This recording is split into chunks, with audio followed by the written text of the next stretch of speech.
বন্ধুরা আজ আমি খুব খুশি, কারণ ভিডিও দেখে আমাকে একজন বুক করেছে, তাকে নিয়ে যাব দার্জিলিং এ। ইনি হচ্ছে সেই। চলো তাহলে ব্লগটা স্টার্ট করা যাক। সো দার্জিলিং এর পথে আমরা বেরিয়ে পড়লাম। করার পর বললো তোমার ভিডিও দেখে খুব ভালো লাগে। রাস্তাতে কথা বলতে বলতে জানতে পারলাম উনি হচ্ছে ক্যামেরাম্যান। আর সেই দার্জিলিং এর মোড়ের জামে আমরা ফেসে গেলাম। দার্জিলিং এর পথ অনেকটা দূর, তাই একটু তেল ভরে নিলাম আর হাওয়াও চেক করে নিলাম।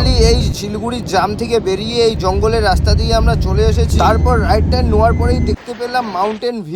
কি অপরূপ সৌন্দর্য রাস্তা। পাহাড়ের রাস্তা খুব তাড়াতাড়ি খারাপ হয়ে যায় বলে এখানে টোল নেয়, তাও খুব কম, 10 টাকা। তারপর অনেকটা পথ এড়িয়ে আমরা করে নিলাম ব্রেকফাস্ট। এখন আমরা চলে যাব দার্জিলিং এর পথে। তো যেই জায়গাটা শুট করবে সেটা হচ্ছে ঘুম রেলওয়ে স্টেশন। আমরা চলে এসেছি ঘুম রেলওয়ে স্টেশনে। তারপর এরা ক্যামেরা ট্যামেরা নিয়ে একদম রেডি। এদের লাভ ভালো যে ডিজেল ইঞ্জিন পাশে দাঁড়িয়ে ছিল, শুট করতে সুবিধা হয়েছে। তো এরা আসছিল ভিভো কোম্পানির মোবাইলের অ্যাড এর শুট করতে, যেই মোবাইলটা আর দুদিন পরেই মার্কেটে লঞ্চ হয়ে যাবে। প্রায় এদের কাজ শেষের দিকে।